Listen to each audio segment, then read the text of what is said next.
Okay, hello everyone. Right now we're from Group 4 and we're gonna explain about corporation. And here are our team. We have Dega Alfarizy, Asyifa, Maureen Cahayli, and Rio Jupanter. And this is our table of content. We have 9 materials in total. And the first material is History and Nature Corporation, which is gonna be presented by Rio Jupanter. History and nature of cooperation. The history and nature of cooperation are deeply intertwined with the evolution of human civilization, legal frameworks, economic system, and societal norms. From ancient origins to the modern global economy, corporations have played a central role in facilitating commerce, innovation, and societal development. The concept of the corporation can be traced back to ancient civilization, where entities with some corporate characteristics exist, such as Roman collegia and Indian guilds. The modern corporation, as we understand it today, began to take shape during the Renaissance in Europe, particularly in the 16th and 17th centuries, with the emergence of joint stock companies.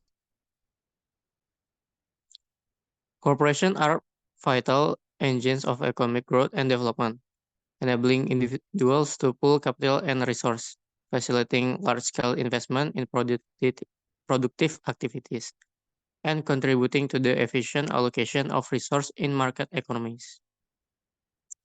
They have a significant impact on society, influencing areas such as employment, environmental stewardship, and community development. As such, there is growing emphasis on corporate social responsibilities and ethical business practice.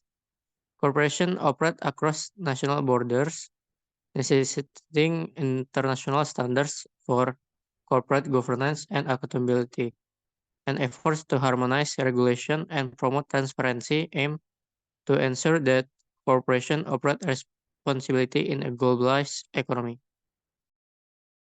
Okay, now we move to the next material, which is organization and financial structure of corporation. The organization and financial structure of a corporation involves several key steps. The first one is a promoter must identify the business idea, price initial capital, and negotiate contracts before incorporation. The promoter may have liability for contracts made on behalf of the prospective corporation. Non-profit corporations are incorporated similarly with the added requirement of specifying their purpose and type of corporation. And for financing non-profit corporation involve various sources, including the sales of securities, bank loans, and short-term financing. Earnings also provide a source of funds once the corporation is operating profitably. Non-profit corporations, on the other hand, are financed differently, often relying on government grants, private foundation, member contribution, and capital drive. The next one is management of corporation.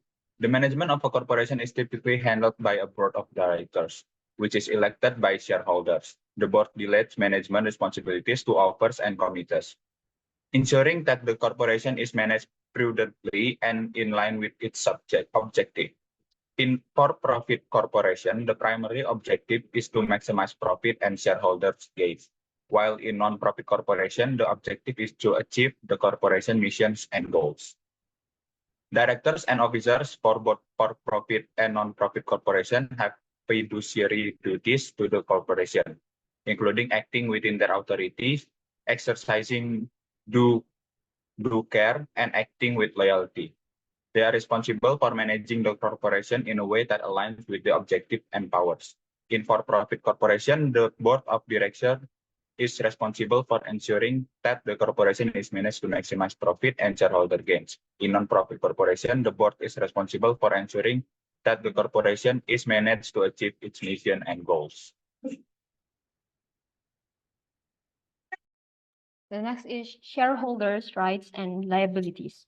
Shareholders are owners of corporations, but they do not manage it. The boards of directors and officers may manage the corporation from shareholders' benefits. They elect directors, approve matters aligned with statutes, and responsibilities include defendants, minority duties, and closed corporations' rights. The Model Business Corporations Act, or MBCA, outlines various aspects of shareholder rights and corporate governance. Shareholders have the right to participate in annual meetings, elect new directors, and approve independent auditors. They can also act without a meeting if all shareholders consent in writing. Shareholders have the right to inspect the corporation's book and records, receive important information, and participate in meetings by offering resolutions, speaking for against proposed resolutions, and asking questions. Additionally, shareholders have the right to sue in their own name to prevent the redress of breach of their contract, and they can bring class actions on behalf of affected shareholders. Next, please. Shareholders have various responsibilities and liabilities, including liabilities for illegal distributions, corporate debts, and the sales of controlled blocks of shares. They have limited liability for corporate obligations beyond their capital contributions, but can be held liable for corporate debts beyond their capital contributions. Shareholders have the right to receive distributions, including dividends and payments upon the corporation repurchase of its shares. However, an asset transfer to shareholders may harm the corporation's directors and others with claims against the corporation's assets. The MBCA outlines the importance of shareholders' preemptive right, which allows them to maintain their proportionate interest in a corporation. Okay, the next is securities regulation. Securities regulation in corporation refers to the laws and administrative rules that govern publicly traded companies and any transaction involving securities. The primary objective of securities regulation are to protect investors, ensure fair and efficient markets, and reduce systematic risks.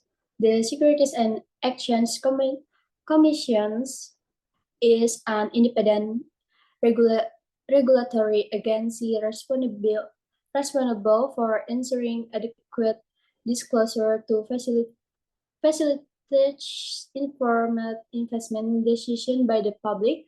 The SEC's fundamental mission to ensure full and fair disclosure of the character of securities sold in interstate and foreign commerce, and to prevent frauds in the sale thereof. The Securities Act of 1923 and the Securities Action of 1934 are the primary laws governing securities regulation.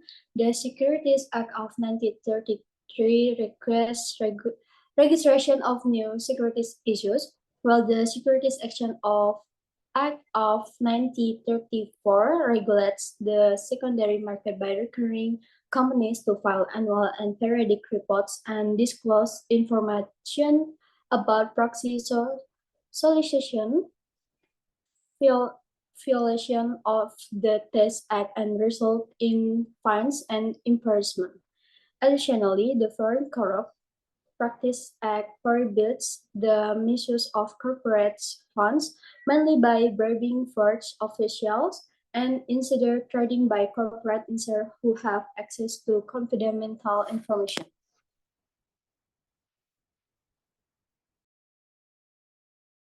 Next will be explained by me. So for the legal and professional responsibilities of auditors, consultants, and securities professionals. So the legal professionals' responsibilities of auditors, consultants, and security professionals involve a general standard of performance that requires them to perform their duties with the skills and care expected of a reasonability, prudent, a professional in their field.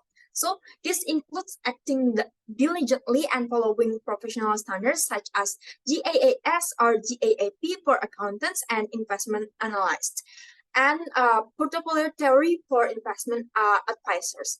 Professionals are liable to their clients for contractual tort and trust violations, including errors on the tax returns, excessive trading for the commissions, and breach of confidentiality. They are also liable to the third parties who rely on their work, such as bank using financial statement for loans, and can face criminals injunctive and administrative proceedings for violence of the security, tax, and other laws. Next.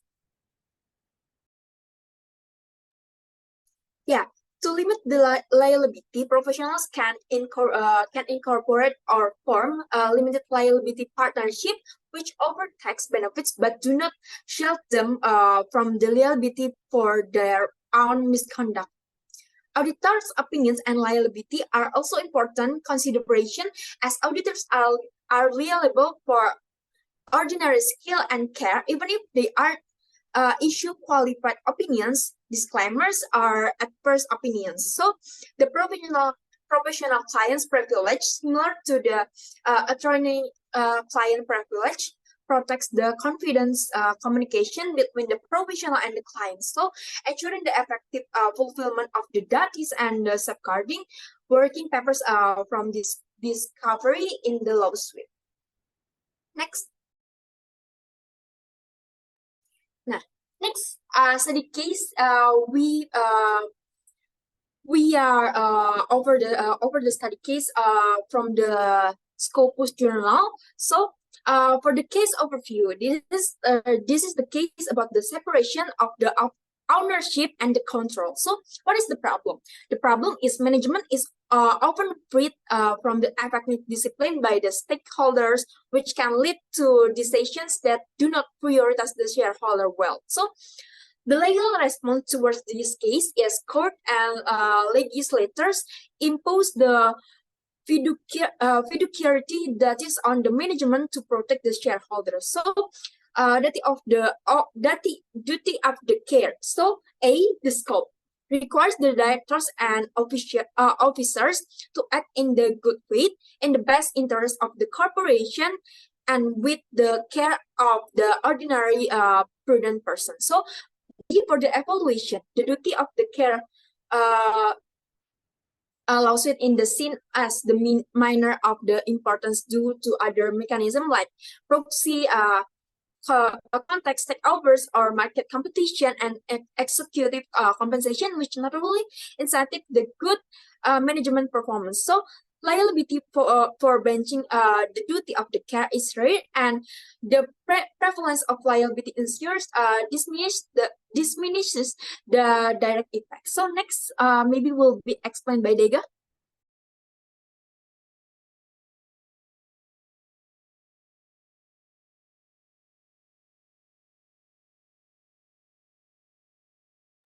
Belum unmute belum jemput. Okay, so the next is duty of loyalty. For the scope is to prevent conflicts of interest where those in control might benefit at the expense of the corporation. Example is through self-dealing or excessive compensation. Evaluation is the duty of loyalty is critical for preventing abuses of power and protecting minority shareholders. Monitoring mechanisms need to focus on those in actual control rather than lower tier officers. And the solution for that is reassessment of monitoring mechanism. Recognize the limited effectiveness of the duty of care lawsuit and focus on enhancing the enforcement of the duty of loyalty. Consider the empirical context to determine whether inside or outside boards are more effective in specific situations. The second one is simplification of procedural issue. Eliminate potential liability for violations of the duty of care to reduce procedural complexity, and confines the operative suites to enforcing the duty of loyalty to streamline the legal process. And the third one is empirical research and flexible standards. Conduct an empirical studies to understand the most effective board structures and monitoring models. Avoid mandating a one-size-fits-all model for board composition and conduct, instead adapt based on the specific circumstance of each corporation. In conclusion, the text argues for a pragmatic approach to corporate governance that emphasizes effective fiduciary duty enforcement, particularly of the duty of loyalty, while recognizing the limitation of legal mechanism in monitoring corporate management. It advocates the empirical research to guide flexible and context-specific governance standards. The conclusion is the history and nature of corporation are deeply intertwined with the evolution of human civilization. Legal frameworks, economic system, and societal norms, corporations have played a central role in facilitating commerce, innovation, and societal development, and their legal frameworks have evolved to govern their establishment, operation, and dissolution. The structure of a corporation typically consists of shareholders who own the company stock and elect the boards of directors, which manage the corporation. Shareholders have various rights and liabilities, including the rights to participate in annual meetings, elect new directors, and approve independent auditors. They also have the right to inspect the corporation books and reports, receive important information, and participate in meetings by offering resolution, speaking for or against the proposed resolution, and asking questions. Okay, I think that's it for our presentation today. We are from Group 4 and have a nice day, guys. So here are our articles. The title is Corporation Law and the American Law Institute Corporation Governance Project. So if you are interested to read the articles, we will send later on the group. And for the writer of this article is Kenneth A. Scott, and we are take this one is from the Scopus, and here are the proof that is we take this from the Scopus. So yeah, Scott Kenneth E. and